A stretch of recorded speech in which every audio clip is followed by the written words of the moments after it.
Hey fellas, you wanna get weird? Well, good news for you, there's plenty of weirdness to be found within the Super Nintendo's legendary library, but it's another thing entirely to be weird and still a good game overall. While weirdos like Shaq Fu aren't very enjoyable unless you also happen to enjoy being hung upside down and punched in the right bollock for minutes at a time, there are also strange, obscure titles from both Japan and the West that are as bizarre as they are enjoyable. I'm Jimmy for Cultured Vultures, and today let's look at weird SNES games that are actually quite good. Now, gourmet we begin?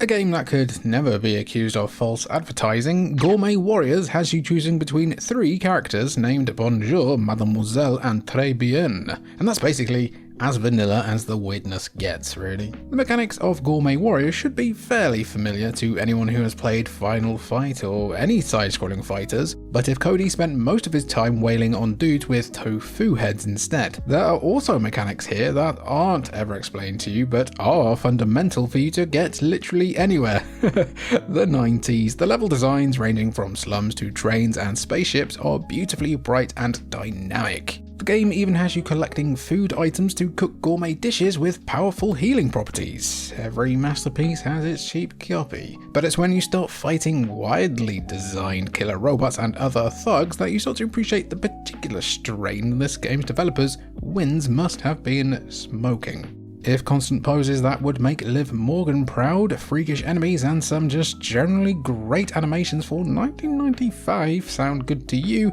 Gourmet Warriors also got a nice worldwide re-release in 2019 that apparently not a lot of people have found room for in their diets, and that's a shame.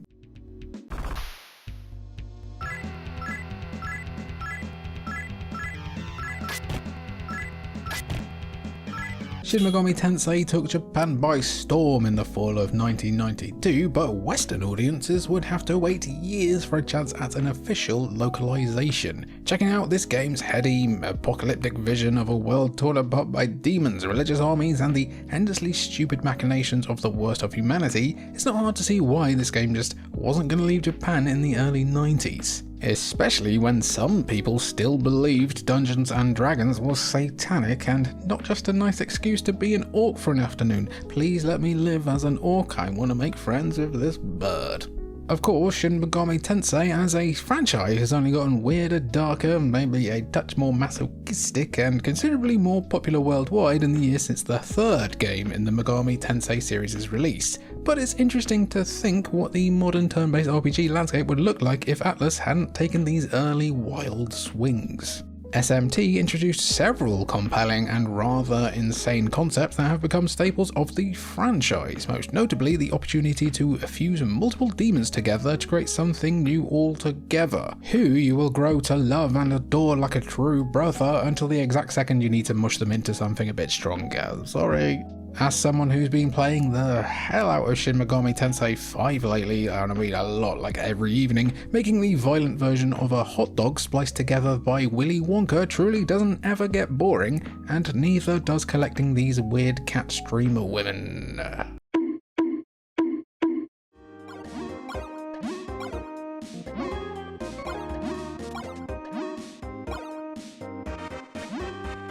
Attacking enemies with a comically large bold caveman head is just one of the ways the Bonk series made itself memorable throughout the 1990s. Super Bonk continued that tradition while adding a few features and taking full advantage of the power of the SNES. The result is a graphically vibrant, visually amusing game that also manages to be a strange member of the same genre as games like Super Mario World and Sonic the Hedgehog. Where Super Bonk gets particularly ridiculous is in the various power-ups you can find as you travel through a dinosaur valley, contemporary Chinatown, and even the moon, which is where wizards live. Candies can change your size to super tiny or absolutely massive. The game's graphical strength really comes through in these transformations, with other items letting you turn into creatures like dinosaurs or crabs. Are you feeling it now? There are even propeller seeds that give you the ability to fly, Mr. Krabs. Super Bonk absolutely deserves your time if you're new to all of these games. Yes, it obviously is not a patch on the all-time greats, but not enough platformers let me play as myself in 10 years' time, and I appreciate that a lot more than my horrific genes.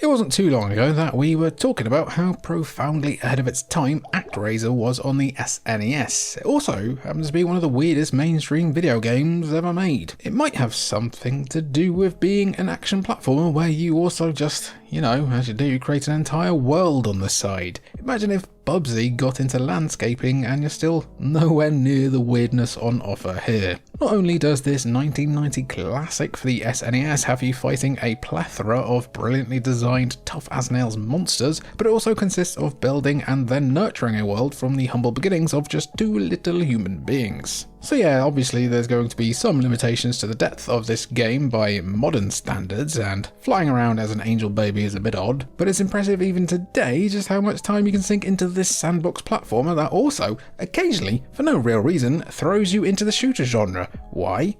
Why not? Yes, that's true. Just for its bonkers mix of genres alone, ActRaiser is one of the weirdest releases in the SNES library, as well as one of its most revolutionary and ahead of its time. A solid sequel followed in 1993, which unfortunately did away with the sandbox elements, but that's not as unfortunate as this next game somehow never leaving Japan.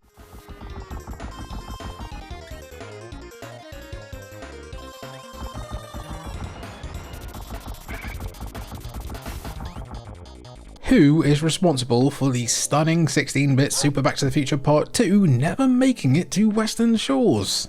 Who do you think? Bolivians! Bloody scoundrels, I should have known. From a basic plot perspective, Super Back to the Future Part 2 feels like something that really belongs in the world of the movies. Then you play the game and more likely than not, you're going to have a lot of shallow, kinda daft fun.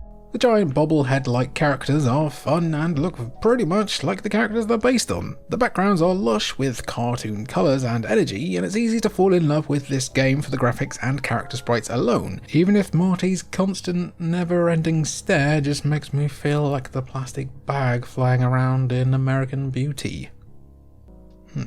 Super Back to the Future suffers from occasionally frustrating level design, like the fact that some of them are just stupidly long, and there's also something to be said for the exhausting difficulty of some of the bosses. It's not a perfect game by any means, but considering it goes in a completely unhinged direction for almost everything apart from the plot, Super Back to the Future Part 2 is still worth your time and probably the best Back to the Future game apart from Telltale's effort, which was a whipper.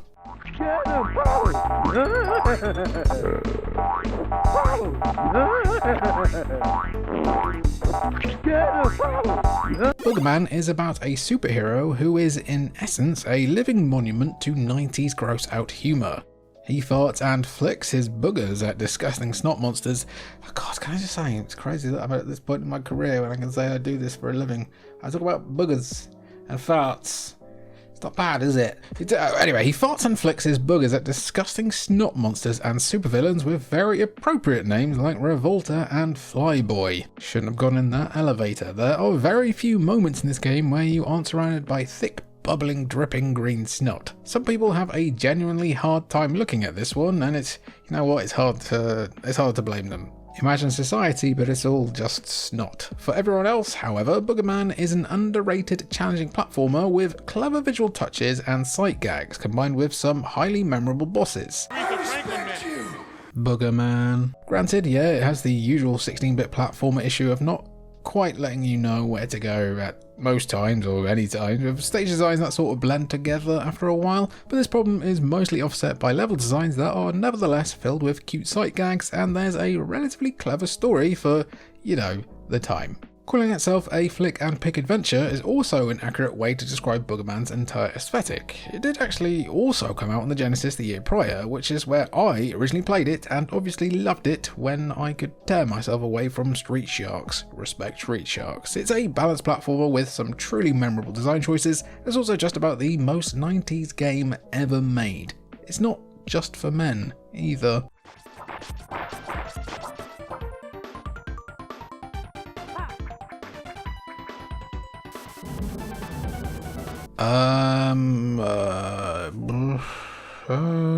Get ready, everybody.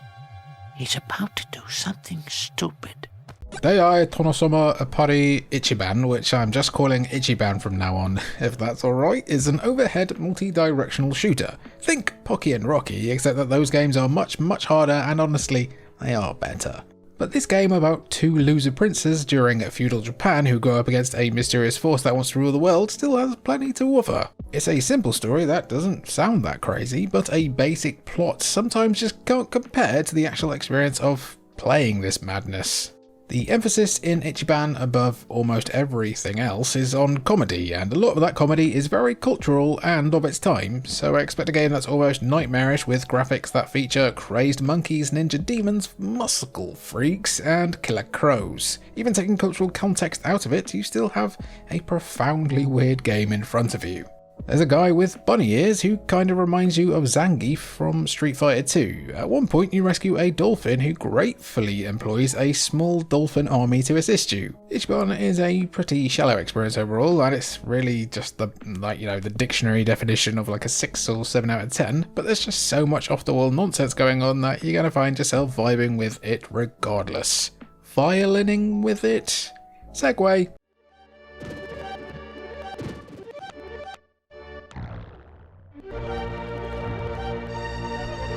Based on a long-running manga series that would inspire several TV shows and a theatrical film, with the current version of Violinist of Hamelin still running after a decade, it makes sense that this game from Enix never left Japan. I mean, I enjoy my anime, my favourite Dragon Ball is Piccolo, but I am really not that familiar with this IP whatsoever. Also known as Hamelin no Violin Hiki, nothing about this series ever made huge waves in the United Kingdom or United States. It's unfortunate this game languishes in a sort of obscurity because it's one of the most inventive SNES platformers you'll ever come across. You don't need to watch the anime or read the manga to enjoy the Violinist of Hamelin game, which features our hero Hamel and his associate/sidekick Flute travelling the countryside, defeating monsters and sometimes causing them to dance uncontrollably with the power of music. From projectiles shaped like musical notes that blast from your violin weapon, which can cause monsters to compromise themselves to a permanent end as if they've just listened to KSI, to the various ways in which Flute can be immeasurably helpful in your quest, music is a big part of your normal platformer strategies in this massively charming game.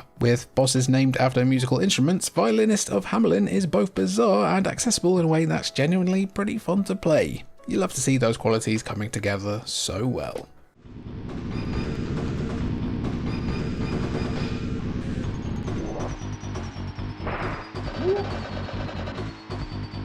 It seems weird that Ido no Kiba never got a Western release. Maybe someone at Nintendo sat down, played a couple of levels and decided that this game was just too unusual in its concept and execution to ever appeal to gamers outside of Japan. Maybe fair enough for the time, as Ido no Kiba throws a lot of insanity at you in a game in which you are constantly running, jumping and flying about at a breakneck pace. There are some crazy level designs here, particularly in stages such as the one where you'll need to fight your way through a massive flying battleship, and then combine that with the fact that you're a police officer taking on the ghost of Buddha, and it's easy to see why the powers that be maybe didn't think it would catch on over here. Ido no Kiba can be a bit cheap at times, but never too cheap so that you just have to quit basically. It's a fundamentally good game with sensational graphics and animations that still look amazing today. There's a lot going on here, but considering it's all in Japanese, simply become this ancient meme and have a great time. Ido no Kiba is a memorable blast of chaos and fun that has a lot to offer, but it's not the king of weird Japanese SNES games.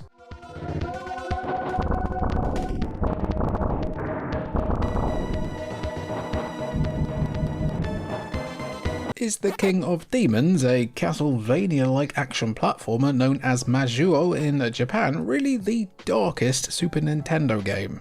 Well, there's a strong argument to say yes, as the Castlevania comparisons are apt in the beginning, but from a narrative and even visual point of view, the King of Demons becomes feverishly playable bedlam that really doesn't have anything you can properly compare it to. Yeah, there's almost certainly nothing on the entire SNES that depicts hell with a dedication to detail that borders on the unsettling. Your name is Abel, and it's going to be your job to rescue your wife and child from the underworld. It's not going to be easy though, with the King of Demons deserving of its reputation as a brutally difficult side-scroller even for the era. It's called the King of Demons, not the King of Feelings. But at least the King of Demons gives you neat powers like being able to turn into various demons as you progress, and everyone's favourite power, a gun, in what might be one of the most unsettling 16-bit games ever made. The unrepentantly dark story of the King of Demons very easily disqualified it from ever getting a North American release, especially with Nintendo doubling down on the system's family-friendly tone in the West. Luckily, the game got a translation and physical release in 2024, but good luck finding a copy. Outro gang, we did it again. I just want to take this quick opportunity to apologise to the whole of Japan. Please don't start a war with Wales. You will lose. So if you made it all the way through this video, I want to thank you by giving you the opportunity to win a free Steam key, and all you need to do that is to just comment, I made it. Bark, I'm running out of these. Comment, I made it, Bark, down below, and you could win a free Steam key while stocks last. I've been Jimmy for Vultures. It's been good to have you, and thank you for watching.